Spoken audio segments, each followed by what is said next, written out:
It's like this new big thing. And I knew I missed the wave for AWS, but now it's new. Google Cloud. And I saw ServiceNow. I said, I'm not missing this one. I'm not missing this one. So I go on X, and there were these people talking about, hey, we have these opportunities to get certified with ServiceNow for free. Yo, it's the future, don't hit the snooze. AI is here giving humans the boost. Team Humans rolling, brains in the game with Dan Turchin. Y'all remember the name. People reign in the mix, no stopping the flow. Better work, better life, yeah, we're ready to go. Robots and humans, a collab, you know. Okay, let's start the show. Good morning, good afternoon, or good evening, depending on where you're listening. Welcome back to AI and the Future of Work, episode 378. I'm your host, Dan Turchin, CEO of PeopleRain, the AI platform for IT and HR employee service. Our community is growing thanks to you, our loyal listeners. If you haven't yet subscribed to our weekly newsletter, there's a link in today's show notes. We are all in this together. If you like what we do, please tell a friend. I would be so thankful if you would just share this one with one friend. They'll know that you care about using AI to make humans better. And of course, if someone you know shared this with you, say thanks and pay it forward.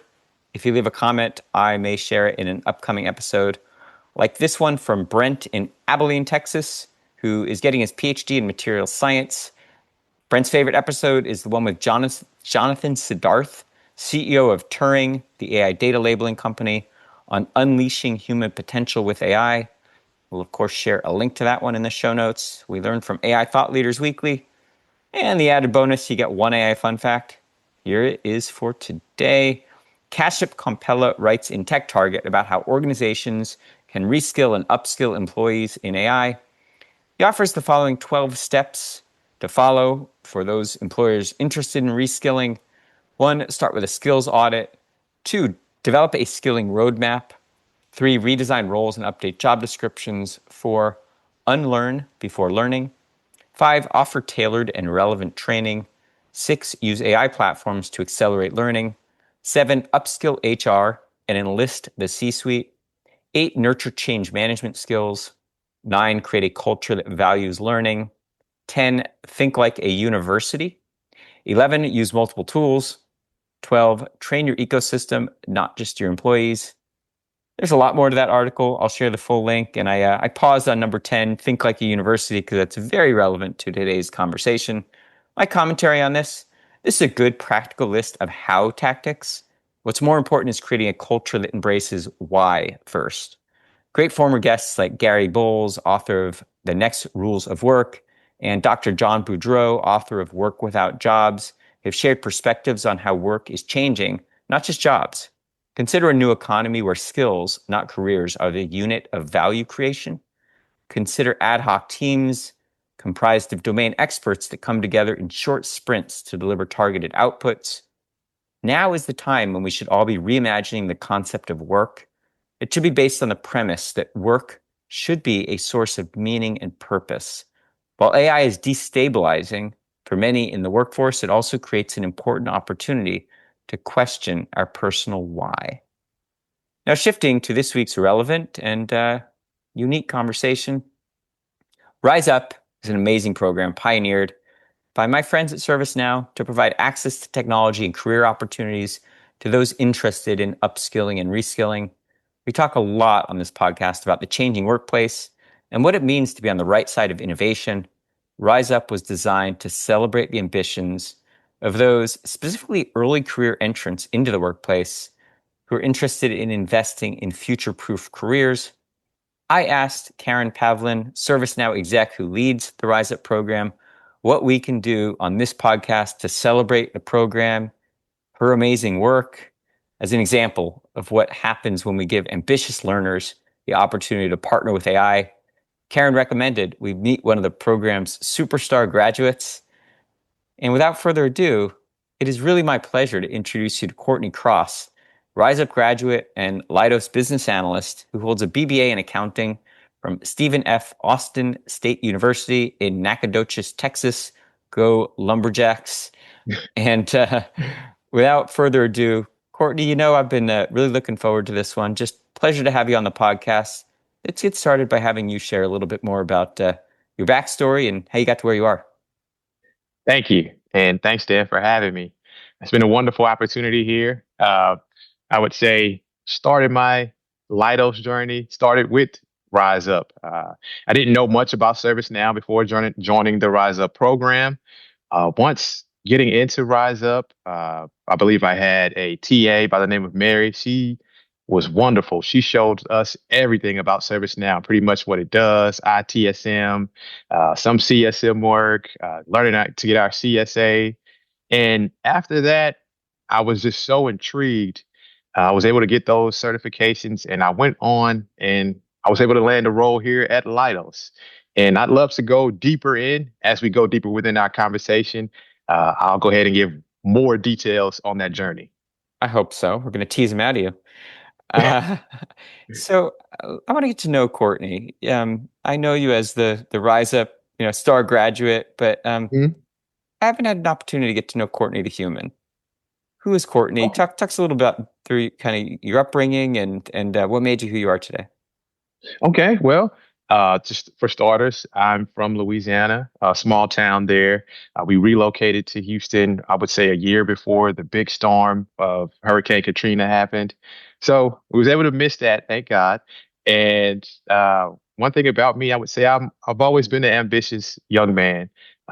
Just again, piggybacking off the Rise Up program, while in it, I was able to obtain multiple certifications because they gave us the opportunity to get them for free.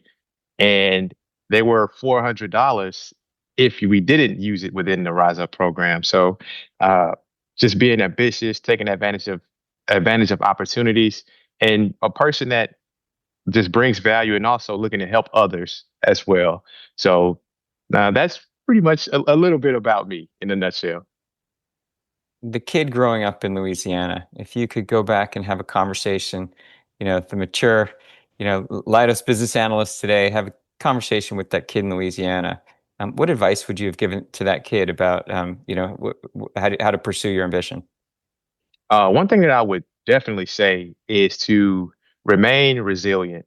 Sometimes things get tough, they may get hard, but always continue to put that work in consistently. One thing that I always say now, uh, compounded compounded effort will always yield success. It's similar to compounded interest, so it's one in the same. Long as you continue to work, you continue to water that seed, the plant is gonna grow no matter what. You may not see it. It may be underground right now, but keep working. You're gonna get it. You won't get it if you stop. So that would definitely be something I would tell my younger self. Never quit, never stop. The goal will be achieved. I guarantee it. Who were some of your role models when you were growing up who encouraged you to dream big and pursue your ambitions? Oh, my parents. My parents. And this is a funny story. When I decided to go to college, there was something that I wanted to be. Maybe people around me knew, hey, that's probably not gonna happen. But I tell my mom, I said, Mom, I think I want to be a neurosurgeon.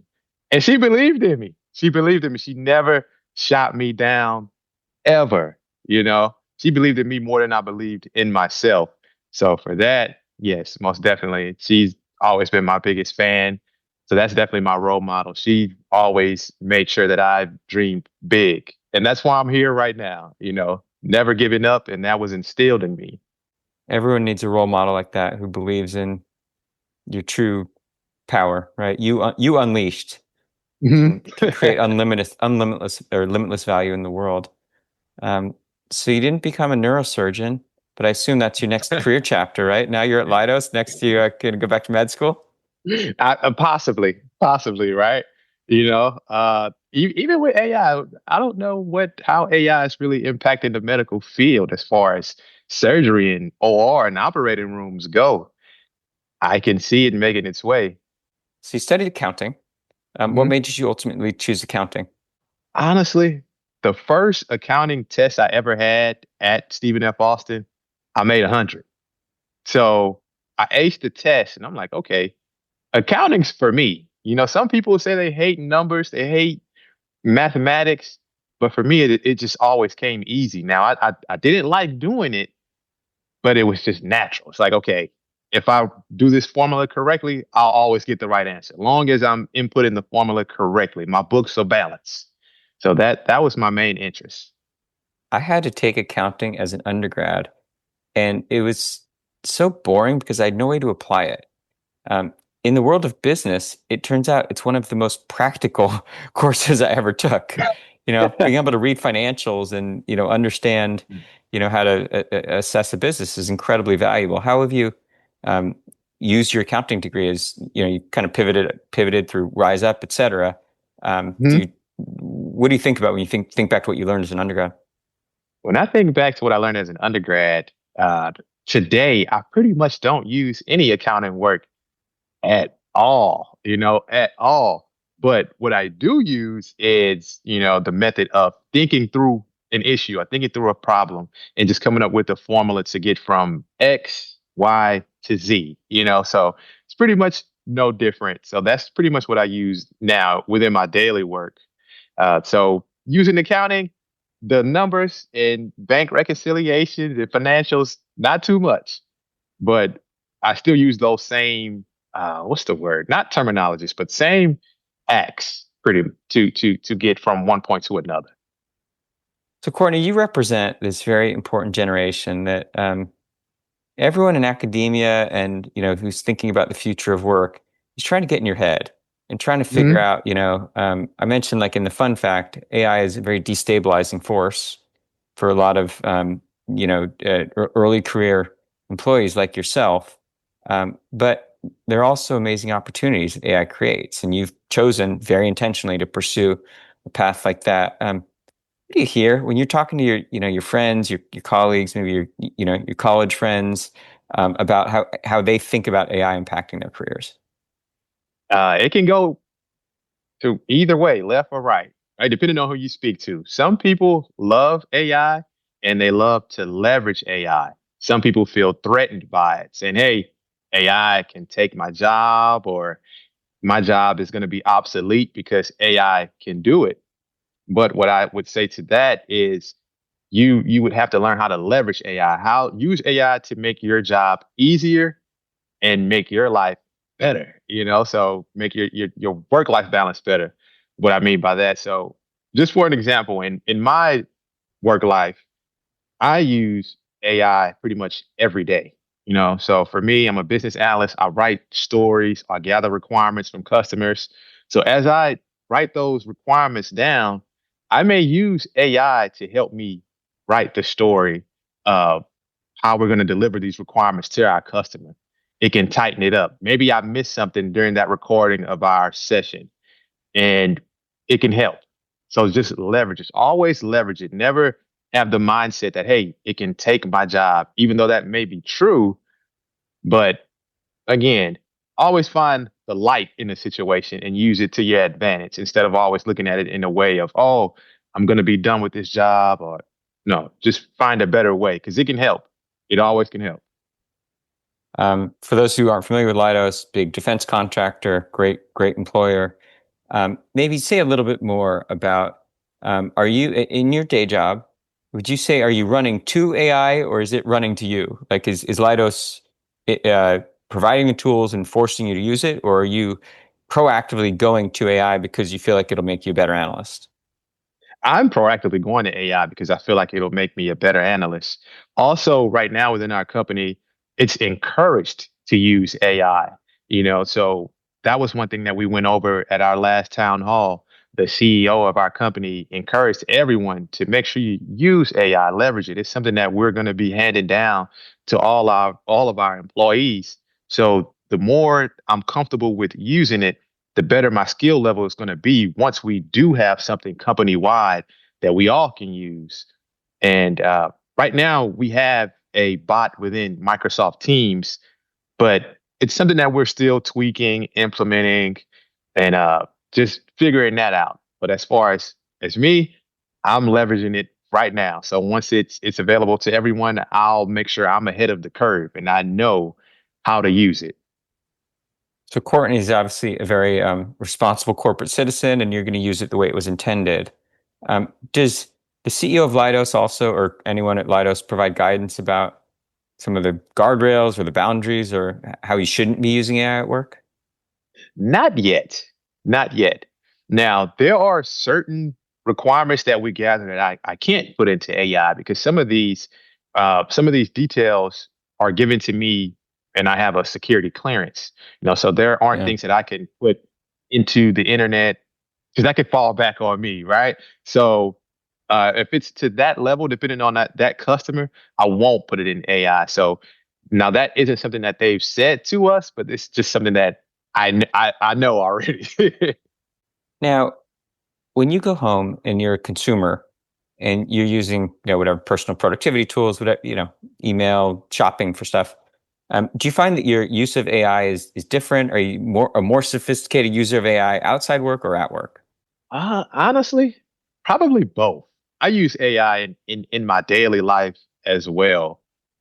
Shopping, it could be writing an email. I'll get an email written and I'll just tweak it with my own words, or um, anything that I can do on the internet. I will leverage AI just to make it that much better. Increasingly, AI is kind of, whether we like it or not, going to be used to make decisions that impact our personal lives. And that could be medical decisions, who gets a loan, who gets into college. Um, what do you think are the boundaries? At what point, I'm trying not to put words in your mouth, but like, where would you say, yeah, AI is helpful and, I want it to be used because, it's beneficial for me. And then at what point would you say, you know what, that's kind of crosses a boundary where I'm not comfortable? I would say uh, in the medical field, I would rather that always be an actual person rather than an AI agent or a computer. And also, like as you said, getting into college, I would rather a person actually read through the application because sometimes the numbers may not tell the whole story, and a person can actually feel what's going on. They can read through and be compassionate, maybe if that's needed. Who knows? Every situation is different, but I do believe there needs to be a distinct line drawn in the sand of how far we can take AI and uh, where to go with it. So you discovered RiseUp and decided to do kind of a hard left career shift, pursue, technical certifications, and that led to your job at Leidos. Talk us through that decision. Where were you at in your career and how'd you come across RiseUp and decide that was a good investment? Okay. So during this time, I was working at Johnson Controls. Johnson Controls is a huge company that sells fire inspections and things of that nature. Anything that requires a building to be inspected, Johnson Controls is probably in there. So I worked there and they gave me a company phone. I go through this company phone and I see ServiceNow. And I had seen a bunch of ServiceNow commercials. It's like this new big thing. And I knew I missed the wave for AWS when that was new, Google Cloud. And I saw ServiceNow. I said, I'm not missing this one. I'm not missing this one. So I go on X and there were these people talking about, hey, we have these opportunities to get certified with ServiceNow for free. So I said, oh, let me take advantage of this right now. I don't know how long this is going to be around. So I jumped on it. I applied. They got back to me and said, hey, we would like for you to participate in our program. And once I got the acceptance, it was up from there. I went ahead and attended all the classes, all the sessions. And throughout that time, I just fell in love with the platform. I felt like it was something that I could excel at. And not only could I excel at it, um, I could have other people that were in my position that I was in. I could teach them as well. This is a way if someone wants to pivot into the technical field, I can show you.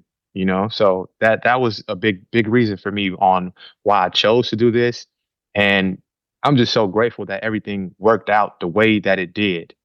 It's an amazing story. I'm sure it made your mom proud. She believed in you. You believed in yourself. What was the hardest part about going through the RiseUp program? Oh man, The hardest part about the Rise Up program would be it probably was attending every session. You have to attend every single session and making sure you get the work done while in the session because they're going to give you homework, but you can do it in the session. That way you stay consistent and that made it easier. But I would say the hardest part about the Rise Up program is post Rise Up program when you're done and you have the certifications, you have the experience that you gained there, but showing that to employers that you can actually do the job, that was probably the hardest part. And one thing that I felt like I did to separate myself was I made my own project. So on my resume, I had a link to a project that I made. They would be able to click that link and actually see me talk through the project and show them. Now, that's not something that everyone probably would do, but that would be my recommendation because we would always hear, do a project, but no one knew how to display those projects. That was the catch. So you graduate from RiseUp, you're at Johnson Controls. Talk us through how that RiseUp certification or certifications helped you get your job at Leidos. So the way that those certifications helped me, I would say they helped me get noticed.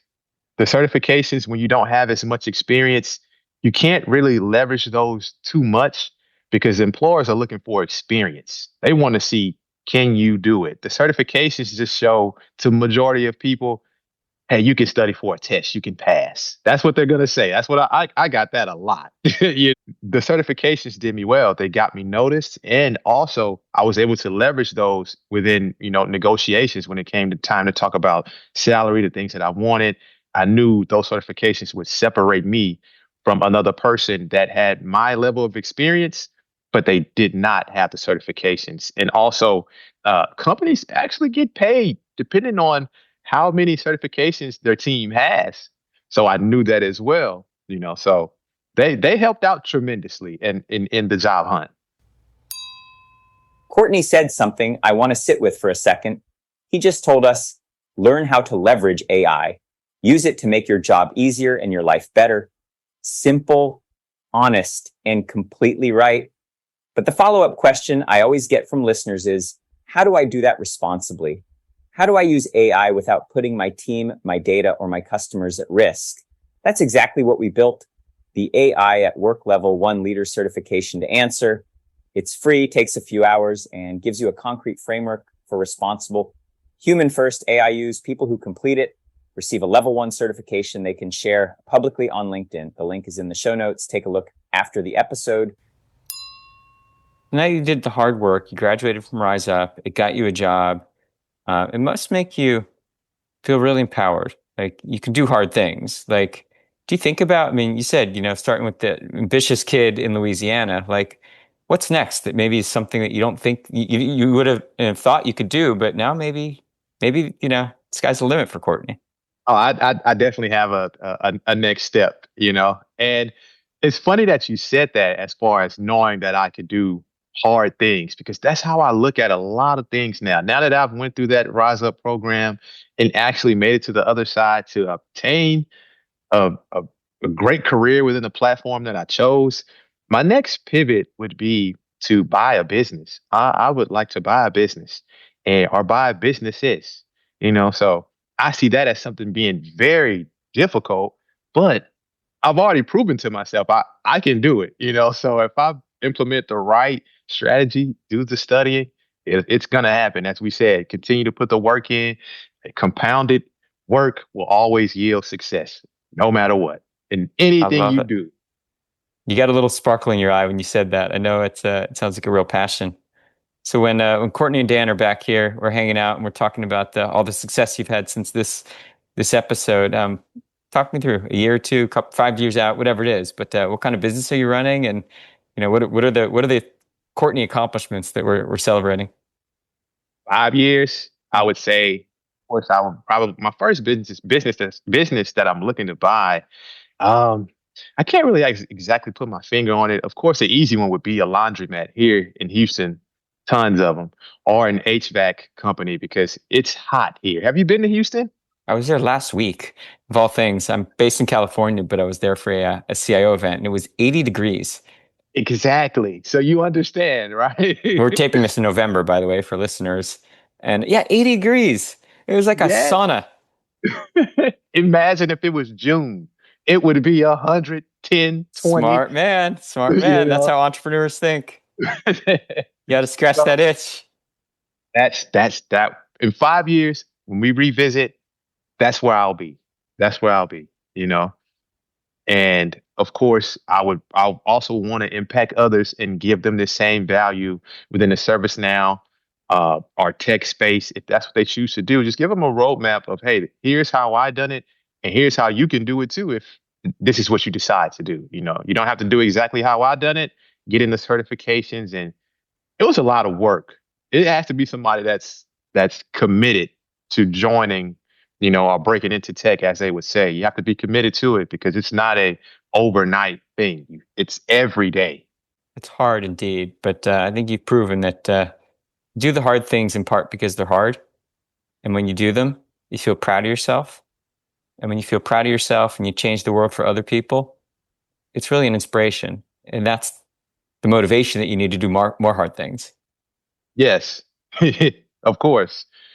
So I've even talked about uh, writing a book. So that's another thing.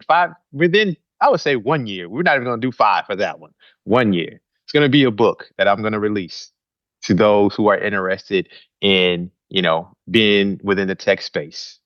How I done it, why, what was the why, and we're going to have people tie in their whys. You can have everybody's why is going to be different, but we all have it. And yeah, that's something I want to give back. Kourtney, man, you got to write the book. And this is the first chapter. You just recorded the first chapter. We'll just use a little AI, transcribe it. And what you haven't written yet is maybe the middle and the end. So you got a little time. You got to think about how the middle and the end is going to work out. And maybe I got to get you off the hot seat. We're about out of time. It's a great conversation, by the way. But really enjoy hanging out. You got a lot of kids who are listening to this, and obviously see you as a role model, and probably have their own dreams and ambitious, and maybe if they're growing up in environments or conditions where they don't think that they can live out their dreams. What have you overcome, and why might you be able to convince them that it's worth at least testing your limits? It's definitely worth testing your limits. I would say one thing that I've overcome was at one point I was actually laid off from one of my jobs, and it was tough. It was hard. Everybody's like, "Oh, the economy is terrible," and all of those things. There's a lot of detractors, right? But again, just staying consistent, and it will yield whatever you want it to. Success comes to those that earn it. It's not given to you. And I know every person can get it. Every person can earn it, long as they're putting that consistent work in. So don't ever get discouraged. We've all been there, and the only way is up. Just stay positive. And that would be my advice to anyone looking to pivot into the ServiceNow space. They can do it, and RiseUp can help. Brilliant.